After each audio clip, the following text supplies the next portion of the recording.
Top 5 good, bad things about Texas OU staying until 2025. If that does happen, talks are stalled. It's probably still at 50-50, but there's a reasonable chance that this thing ends when the contract ends and not a minute before. Number 5, the good thing. It's another year of that crazy men's basketball league. I think 2 years of the 14 team, throwing Houston in there with Texas and all.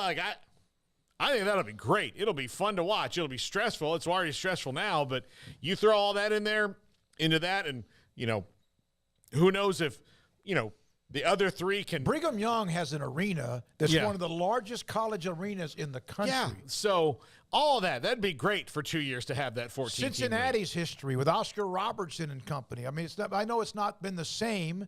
And then UCF, again, is this young, up-and-coming, who all of what they do. Mm-hmm. So I think that'll be good. But number 4, bad. One more year of horns down being a penalty.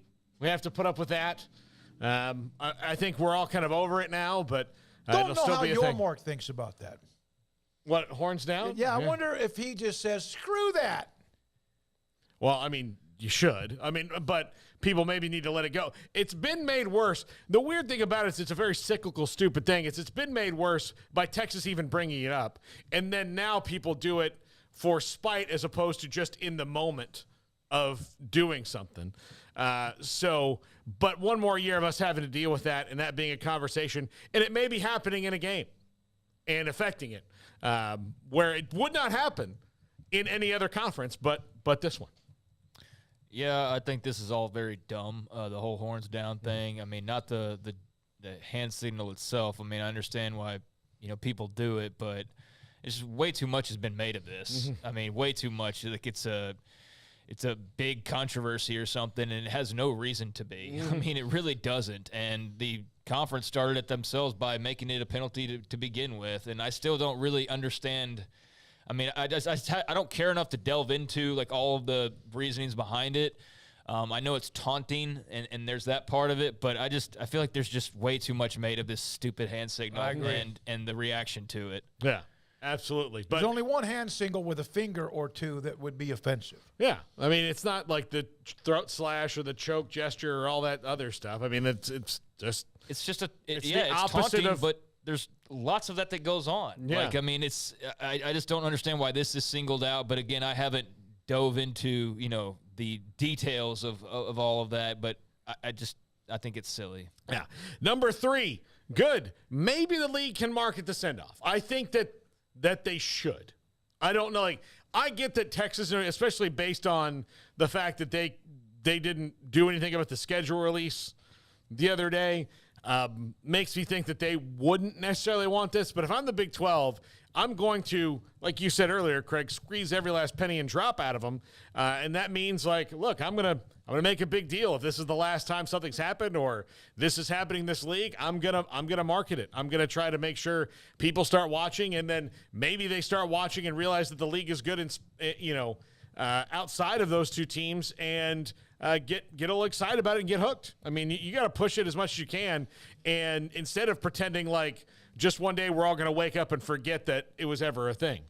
I mean, if you got a couple all-stars on your roster, you can try and maximize what you can out of them, or you can just let them, have a pity party on their way out or whatever. I mean, not that they're sulking by any means. They're ready to get out, and so is everybody else ready for them to get out. But, yeah, if they're all going to be together, then squeeze, like I said, every last drop of attention and eyeballs and everything else that you can out of them that's going to be beneficial for your league, because you'll never, ever have this type of control over these two ever again.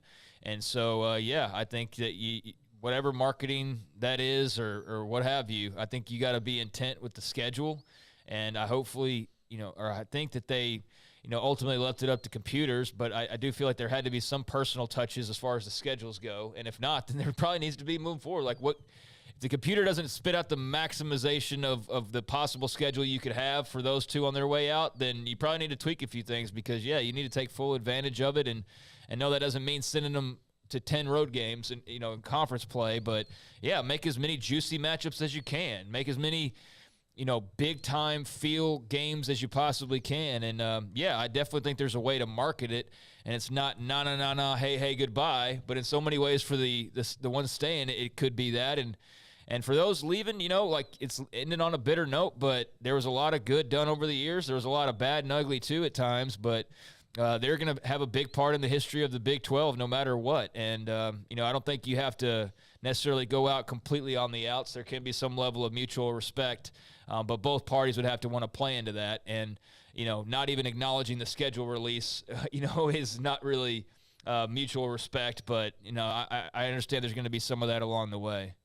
Number 2, bad. One more year of petty BS. I mean, because it gets like retweeting petty. the schedule and not really saying anything about it. Yeah, I mean, look, it is where it is right now, and we know that this was done under cloak of night and very backdoor kind of stuff that happened with the negotiations for them to join the SEC, and then the Big 12 found out not from Texas and Oklahoma, they found out from essentially Texas A&M, and they found out from Brent Zwerneman that this was going to happen. So yeah, that wound is already there, and it's going to take a long time to heal, but you can't go back in time. So I think being petty about all this stuff, it's not going to change, but it would be nice if you just acknowledge, like, look, it's going to be another year or two. Let's enjoy it while we can. And then afterwards, it's over. It's it. That's it. Because otherwise, you're just going to stress yourself out for no reason. Because we know one thing. In 2025, Texas and Oklahoma will be chanting SEC. That's what we know. So you can either make it work or you can. And even on the day they released the schedule, it was almost again like, we don't have petty BS. Yeah, no, exactly. It's a perfect thing. And Paxton says this could easily be number 1. And Paxton is a Texas fan, and there's a little pettiness among others as well. But yeah, that like okay, and here they're going to have to retweet it again next year. It looks like it's not that big of a deal, but it was pretty petty. And I'm sure there's other examples of what the Big 12 did or what some school did or whatever. It's just like, why even make it that though? Like everybody just go about their business, handle your stuff. Promote what you have in front of you, do the best you can, and you're still going to the SEC. Like, I mean, I don't really think there should be any pettiness back and forth. Like, I understand why the remaining 8 or whatever are going to always have that feeling of abandonment and what have you, but there's 4 schools that are super excited to be joining. I understand there's 2 blue bloods that aren't exactly thrilled about it, but you created this. Yeah. Nobody put a gun to your head and said, you have to go to the Big 12 and sign this contract that lasts until then. Like, you signed a contract. Don't be mad at the people upholding you to that contract. And it's not just the Big 12, it's Fox. Yeah. So it's not as though Brett Yormark's like sitting there with you tied up in a room stored away somewhere and he's got a ransom over you. No, I mean, like, this is just contractual. So everybody have the best time that they can, put on the best that you can, and yeah, all this little high school stuff is for the birds as far as I'm concerned. Yeah, it just creates extra animosity and maybe an awkward tension when there doesn't need to be. That's probably like I've always said, the SEC has hateful rivals. Auburn, Alabama, they would like to see the other one just disappear, and then they probably miss them. But they also understand that they understand Vanderbilt is important because you're as strong as your weakest link when it comes to that. And the Big 12 has never understood that. Maybe they will post Oklahoma and Texas. There's been a lot of that, from probably not understanding just how much Texas and Oklahoma have held everything together. But I also think there's an element of Oklahoma and Texas. They're like, well, we got to pay all the bills. We're the ones that have – that's who you are. Yes, that's who you are in this situation. There were benefits that came from that, like having your own TV network for the long. Like, so it wasn't as though you didn't. There's the horns down penalty. Like, don't act like there's not some benefits that are probably not given to you in other situations where you're more on even footing. So yeah, it's like, yeah, you are expected to float because you are the biggest brands, and now you don't have to worry about that, and everybody's not going to have to worry about that, and everything can settle down in that regard. But yeah, that's each side's role. And that's obviously, why everything's coming to an end. But yeah, that was part of your pull. You're leaving because you feel like the rest of the conference, and I've seen this from many angles, did not live up to what and who they were. And yet, had either one of Texas and Oklahoma had one more national title, and not 17 years ago or 22 years ago, the conference might be a little bit better off. Well, yeah, look, everybody did their share of not maybe pulling their weight, depending on your perspective on things.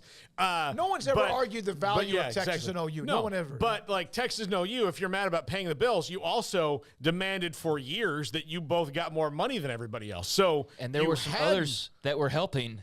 That you helped to run off over the years. Yeah, exactly. So, yeah, A&M and Nebraska for two. We're also getting more money, and then you ran them off. So this does feel, because of at least with A&M, A&M, Nebraska, Missouri, Colorado, those schools said they were leaving, and the next year they were gone. Yeah. It was Nebraska and Colorado the one year, and then A&M, Missouri the next year, and then all these new contracts came about with grants of rights and all that stuff. That's what kind of all changed that. So the pettiness was only it was petty, but it was post everybody leaving. They weren't playing, so it wasn't bad. But this could be 2 more years of this. That's what all right. Yeah, but number one. That could be one. Yeah, number one. I wanted to end on a good note. I want sunshine in the world. Number one. You? Yeah, of course. That's the most believable thing I've ever said. 1 more year of rivalries. So 1 more year of those things. We would get another bedlam.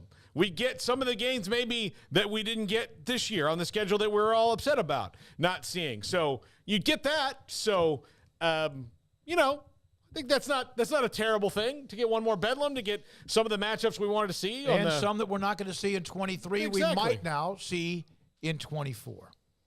Yeah, I mean, I think the schedule's probably a bit more complicated than just flipping home and away. Yeah. You're going to have to do more work than that if it comes to that. I don't really believe they're going to be playing in 2024. I'll go on record right now. I don't think they're going to be in the Big 12. I think there's a resolution met.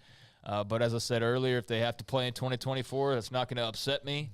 I think that's ultimately good for the Big 12. So, if it works out that way, I know people just want to have the room cleared and the air cleared and all that, but really it'd be beneficial for the conference on a, general level to have those 2 brands for another extra year. But, I think, another year of bedlam, if that's possible, or, I don't know who Texas would even care to play, Texas Tech, Texas, or something like that. Texas Bay, I know that they're not all that interested, but yeah, to have some of those games, 1 more go around, K-State, Oklahoma, since we're not getting it this year, unless it's in the championship game. I think that'd be a logical 2024 game that you'd need to schedule. Oklahoma State, Texas, right? They're not playing. Is that right? I believe. So I think that'd be a logical 2024 game. So, yeah, there's some easy ways to fill the schedule with some final matchups. Yeah, and the thing about it is that you might do that, and then there's going to be a couple of others that make sense that might not be played if they continue in to 2024. And yet again, Retired Stockbroker, thank you for yet another super chat. One chat that I want to bring up. Thank you.